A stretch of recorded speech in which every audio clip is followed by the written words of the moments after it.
Então, dando uma dica aqui de como que a gente pode fomentar o nosso conhecimento, né, de teoria musical. Algo que eu fiz, eu acredito que me ajudou bastante nesse processo, além da própria leitura, né?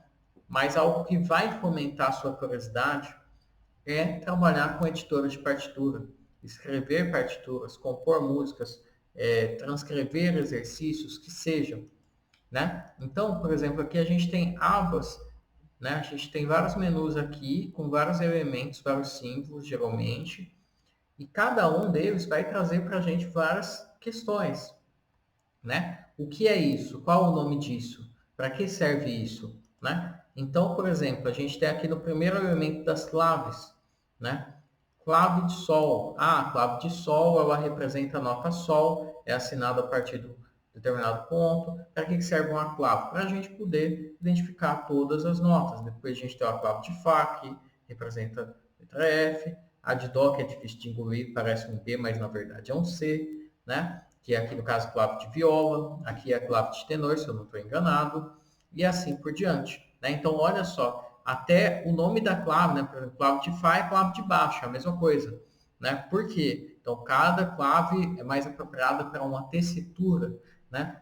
Todas essas questões que são levantadas. E quando a gente vai em mais, a gente vai encontrar claves que são menos utilizadas, né? Então, aqui também tem claves medievais, claves que a gente vai usar menos ainda, né? Mas a gente encontra aqui a clave do violão, né? A transpositor do violão, desculpa, oitava baixa, tudo soa uma oitava baixa. A gente tem a clave da flauta doce.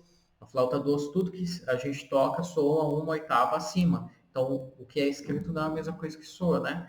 Então, claves do flautim, que soa duas oitavas acima, né? Essa clave eu não associo a nenhum instrumento, mas possivelmente tem, certo? E assim por diante. Então, cada uma dessas, né, vai ter uma função, um propósito ou uma história, certo? Então, né, lidar com um software de editoração de partituras como esse, como o Score, que é um software gratuito, código aberto, etc., pode te ajudar a fomentar esse tipo de conhecimento, certo? Daí armaduras de clave, daí só de você bater o olho aqui você vai ficar na dúvida. Ah, o que é a armadura de clave? Para que serve a armadura de clave? Você vai pesquisar. Então, a armadura de clave é um conjunto de acidentes fixos que aparece justaposto à clave, né, a armadura de clave, e que não tem som de nada também. Só serve para facilitar a escrita, né? E a gente vai ter conjunto de acidentes fixos. Então, o que é um acidente? Então, um acidente é uma forma de alterar a frequência, no caso da música ocidental, em meio tom, em um tom, em intervalos múltiplos dessa fração de tom, né? Em relação às frequências bases das notas naturais, né? Daí a gente tem aqui fórmulas de compasso. Ah, então, como funcionam fórmulas de compasso? Fórmulas de compasso não são frações, né? Fórmulas de compasso são, né, indicações de quantos tempos e uma anotação arbitrária de qual seria a unidade de tempo, né? Então a gente tem fórmulas de compasso simples, que são um pouco mais literais, enquanto fórmulas de compasso compostos, né, que representam as subdivisões, fórmulas de compassos irregulares, né? Então tem um padrão de acentuação métrica diferente e assim por diante. Cada um desses itens vai trazendo mais questões. E aqui nos acidentes, né? Eu achei diferente, eu estou acostumado até com o meu score mais antigo, né? Mas olha só, traz aqui, por exemplo, os acidentes tradicionais mesmo, envolve até o dobrado sustenido, dobrado bemol, que estão aqui no começo, né?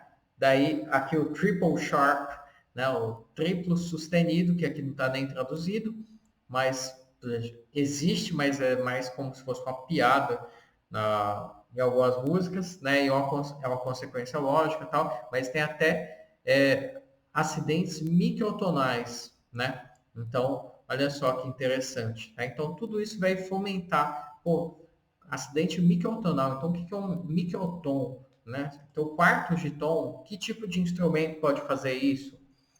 São várias questões, certo? Nem tudo que tem, obviamente, a gente vai usar em todos os instrumentos, não é isso, mas são questões. Então, a articulação, o que é articulação? A articulação tem a ver com o envelope do som, tem a ver com o acento dinâmico, tem a ver com a questão do som ser mais marcato ou mais não marcato, vamos colocar assim, suave, né?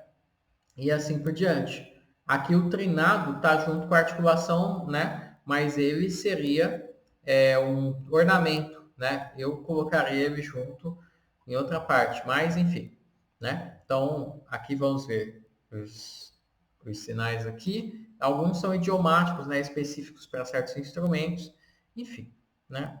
Articulações. Então, a articulação mais staccato, a articulação mais legato, a articulação mais tenuto, né? E apogiaturas. O que são apogiaturas, né? Então, estou dando uma passada geral aqui, né?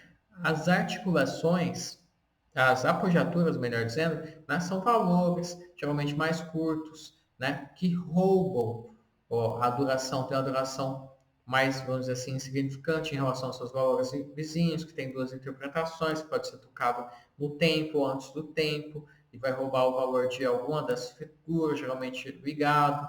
Daí vem a discussão de qual nota é acentuada. Isso, por exemplo, no violão não é uma questão, porque na execução ligada, né, a gente praticamente não tem muita coisa que fazer em relação à nota tocada, né, enfim, é bem limitada a dinâmica do violão, né, mas seguindo. Linhas, né, essas linhas aqui, linhas dinâmicas, matizes dinâmicas, né? Linhas de oitava, então para soar tudo oitava acima, linhas que já tem a ver com outra questão, que é a questão da forma musical, né? Das repetições, linhas de articulação, né? Vamos ver quantos mais tipos de linha a gente tem, né? Deixar soar, que é, enfim, no violão, geralmente eu não sei qual que é o termo em espanhol, né, que seria a linguagem mais tradicional. Mas também poderia ser deixar soar, né, vai ser vibrar, eu não sei como que se pronuncia, mas sei identificar quando vejo. Vamos ver, barra de compasso, né? Então, quando que a gente usa uma barra de compasso ou outra, né? Então, barra de compasso simples demarca o fim do compasso, barra de compasso duplo marca o final de sessão, uma mudança brusca de compasso, de armadura, tonalidade, né? Ritornelos, né? O encontro de ritornelos, barra final, linha tracejada, que em alguns casos, por exemplo, de compasso de amálgama pode ser interessante. Essa pontilhada, imagino que seja similar à tracejada, né? Mas são questões para a gente pesquisar, certo? Daí texto, né? Alguns textos aqui, né? Por exemplo, texto de pauta, né? Acredito que você deu uma noções de interpretação do instrumento mesmo, por exemplo, expressão, então questões mais subjetivas, muitas vezes, né? Dulce, né? Então a gente entende o que se quer dizer por dulce. Dulce vai ser staccato, vai ser marcato? Não, né? Vai ser legato, vai ser suave e assim por diante, né? Vai ser estridente? Não, geralmente a gente vai procurar, né? E assim vai. A gente tem nosso imaginário. Seguindo, né? Alterar instrumento, isso daí já é mais uma questão da execução do programa, se eu não me engano, né? Mais útil, sei lá, quando você vai fazer algo no formato grid sheet, alterar tipo de pauta, marcação de ensaio, né? Que seria que tá marca de ensaio, é a marcação de ensaio, né? O nome das partes, parte A, parte B, né? B', assim por diante. Swing, o que é swing, né? Então, a indicação de swing que vai se escrever algo, mas vai se interpretar ligeiramente diferente, né? Texto do sistema, que daí não é o texto da pauta, é do sistema, do conjunto do sistema, né? O conjunto de pautas que formam um sistema. Pizzicato, né? Que é próprio do violino. Arco, que será o contrário do pizzicato, uma das duas técnicas principais do instrumento.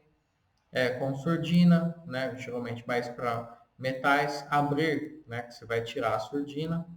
Então a gente vai ter mais, mas com certeza isso vai dar para personalizar. Número do compasso, não sabia dessa não, que tem já aqui. Não, mas numeração de compasso também tem uma regra, né? E o principal é que tudo que a gente vê na interface, né? A gente tem aqui uma clave de sol. Então, isso daqui serve para alguma coisa, significa alguma coisa, ainda que não tenha som de nada, que é o caso. 4 por 4. Isso é a fórmula de compasso que significa alguma coisa que é diferente de 2 por 2, que não é uma fração. Essa pausa, ela tem um valor. Essa barra está aqui por uma razão, né? Tem 5 linhas, né? Então, formam um outro elemento que tem uma determinada função, né? Quando a gente vem aqui aos 5, são os números do compasso. Então, cada coisa na partitura vai ter um significado, né? Andamento, aqui então as figuras que indicam o andamento, e esse andamento que é medido em BPMs, né? Batidas por minuto, dinâmicas, matizes dinâmicas, né? Então a gente vai ter esforçando, a gente vai ter mezzo, né? A gente vai ter várias dinâmicas, certo? Mezzo piano e assim por diante, né? Então, por exemplo, o que é mais forte aqui, sei lá, o meio forte ou meio fraco, né? Piano é fraco, né? E porque em italiano, então são várias questões. Então, explorem, aproveitem, né? Todos esses elementos, tentem entender para que significam, como são usados, né? Isso no repertório também vocês vão encontrar. Mas, porque muitas vezes também, a gente lidando só com o repertório do nosso instrumento, a gente não vai ter margem para diversidade de símbolos, né?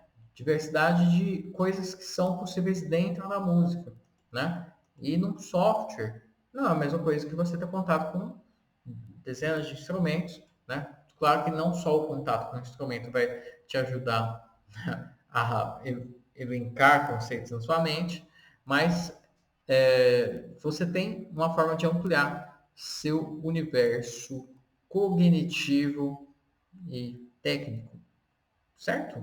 Então é isso, gente. Espero que tenha sido útil e interessante esse vídeo. Não deixe de curtir, se inscrever, comentar, compartilhar. A gente se vê numa próxima.